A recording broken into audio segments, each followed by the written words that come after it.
Hi friends, assalamu alaikum. Welcome to Idaya Sena channel. இன்னைக்கு வந்து நம்ம சாக்லேட் கேக் பண்ண போறோம். அதுக்கான இன்கிரிடியன்ட்ஸ்லாம் பார்க்கலாம். 1/2 கப் sugar எடுத்து நல்லா பவுடர் ஆக்கி வெச்சுக்கோங்க. 1/4 கப் கோகோ பவுடர், அது கூட 1 கப் மைதா எடுத்து சலிச்சு வச்சிருக்கேன். அப்புறம் 1/2 கப் வெண்ணெய், 1/2 கப் பால், அதுக்கு அப்புறம் ஒரு முட்டை, அப்புறம் 1/4 டீஸ்பூன் உப்பு, 1/2 teaspoon baking soda, 1/2 teaspoon baking powder, அப்புறம் 1/2 டீஸ்பூன் வெனிலா எசன்ஸ். இது எல்லாத்தையும் இப்போ மிக்ஸ் பண்ணி நம்ம பண்ண போகிறோம். ஒரு முட்டை இப்போ உடச்சி ஊற்றியாச்சு. அது கூட அரைச்ச சுகரை நம்ம ஆட் பண்ணிக்கலாம். நல்லா மிக்ஸ் பண்ணிக்கோங்க. நல்லா இது வந்து ஃப்ளஃபியாக வர அளவுக்கு மிக்ஸ் பண்ணிக்கணும்.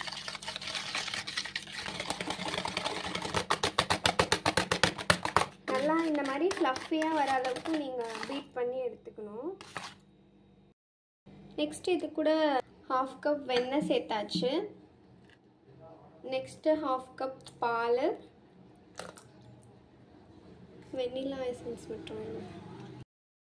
நெக்ஸ்ட்டு இது கூட நம்ம 1/4 டீஸ்பூன் வந்து வெனிலா எசன்ஸ் சேர்த்துருக்கோம். நான் வந்து ஒயிட் வெனிலா எசன்ஸ் சேர்த்துருக்கேன். உங்களுக்கு பிளாக் கிடச்சா நீங்கள் அது கூட சேர்த்துக்கலாம். அதுக்கப்புறம் இதை நல்லா மிக்ஸ் பண்ணிக்கலாம்.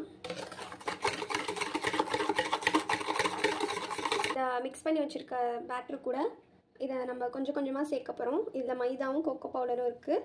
பேட்சாக தான் சேர்க்கணும், எல்லாத்தையும் ஒன்றா சேர்த்துடக்கூடாது.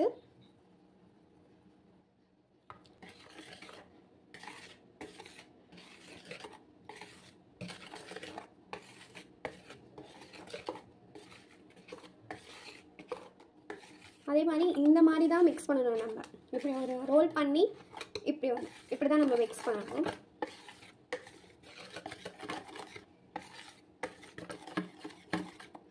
நெக்ஸ்ட் பேட்சையும் ஆட் பண்ணிக்கலாம். நெக்ஸ்ட் பேட்ச் போட்டுட்டு பேக்கிங் சோடா, பேக்கிங் பவுடர், தென் சால்ட் ஆட் பண்ணிக்கலாம். ஆட் பண்ணிவிட்டு மிக்ஸ் பண்ணிக்கலாம். அதே மாதிரி ஓவர் மிக்சிங்கும் நம்ம பண்ணக்கூடாது. ஓவர் மிக்சிங் பண்ணோம் அப்படின்னாக்கா கேக் வந்து அந்த அளவு ஃப்ளஃபியாக வராது. ரொம்ப மிக்ஸ் பண்ணிங்கன்னா வந்துட்டு ஃப்ளஃபியாக ஆகாமல் ரைஸே ஆகாது. நீங்கள் அந்த அளவு ஓரளவு மிக்ஸ் பண்ணிவிட்டு வச்சிடணும். அதே மாதிரி ரொம்ப நேரம் மிக்ஸ் பண்ணதுக்கப்புறம் ரொம்ப நேரமும் வச்சுருக்கக்கூடாது.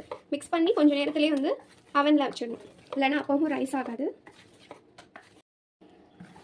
நல்லா மிக்ஸ் பண்ணதுக்கப்புறம் வெட் இன்க்ரீடியன்ட், ட்ரை இன்க்ரீடியன்ட் எல்லாத்தையும் ஆட் பண்ணதுக்கப்புறம் இந்த கன்சிஸ்டன்சியில் இருக்கணும்.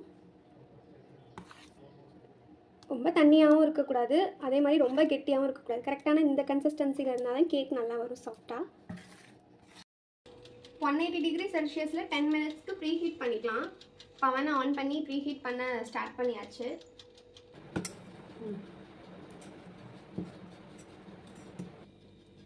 இப்போ பட்டரும் மைதாவும் போட்டு டஸ்ட் பண்ணி எடுத்துக்கிட்டாச்சு. இல்லை உங்கள்கிட்ட பட்டர் ஷீட் இருந்தால் நீங்கள் பட்டர் ஷீட் கூட யூஸ் பண்ணிக்கலாம். இப்போ நம்ம டின்னில் ஊற்றிக்கலாம். மோல்டில் ஊற்றுனதுக்கப்புறம் இப்படி நம்ம டேப் பண்ணிக்கணும். இது மாதிரி டேப் பண்ணி எடுத்துக்கோங்க, அப்போ தான் நமக்கு ஈவனாக வரும். நீங்கள் பாருங்கள், அவன் வந்து இப்போ ப்ரீ ஹீட் ஆயிடுச்சு. இப்போ நம்ம கேக்கை உள்ளே வைக்கலாம்.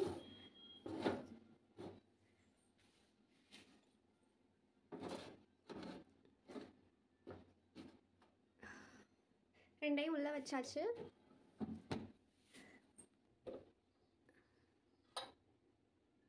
இப்போ 180 டிகிரி செல்சியஸில் வச்சுட்டு 25 மினிட்ஸ்க்கு நான் வச்சுருக்கேன். இப்போ பார்த்திங்கன்னா நல்லா நமக்கு கேக் வந்து ஃப்ளஃபியாக வந்துடுச்சு.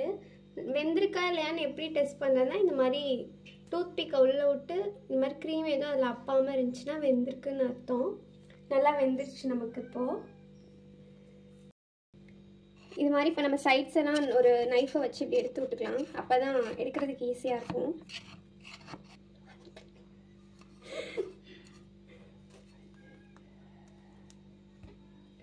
இப்போ பார்த்தீங்கன்னா சூப்பரான கேக் வந்து நமக்கு வந்துச்சு. இப்போ பார்த்தீங்கன்னா இன்னொரு கேக்கையும் நம்ம அன்மோல்ட் பண்ணியாச்சு. இதுவும் பாருங்கள் எவ்வளோ சாஃப்டாக, எவ்வளோ ஸ்பாஞ்சியாக, ஃப்ளஃபியாக வந்திருக்கு. பாருங்கள் கேக் எப்படி எவ்வளோ சாஃப்டாக வந்திருக்கு. இந்த கேக் பார்த்தீங்கன்னா எங்கள் பாப்பா தான் செஞ்சுருந்தாங்க. சூப்பராகவே வந்துருந்துச்சு. அல்ஹம்துலில்லாஹ். டேஸ்ட்டு வந்து நல்லா இருந்துச்சு. இதே மாதிரி நீங்களும் ட்ரை பண்ணி பாருங்கள். இந்த வீடியோ பிடிச்சிதுன்னா லைக் பண்ணுங்கள், ஷேர் பண்ணுங்கள், மறக்காமல் சப்ஸ்கிரைப் பண்ணுங்கள். Thank you friends.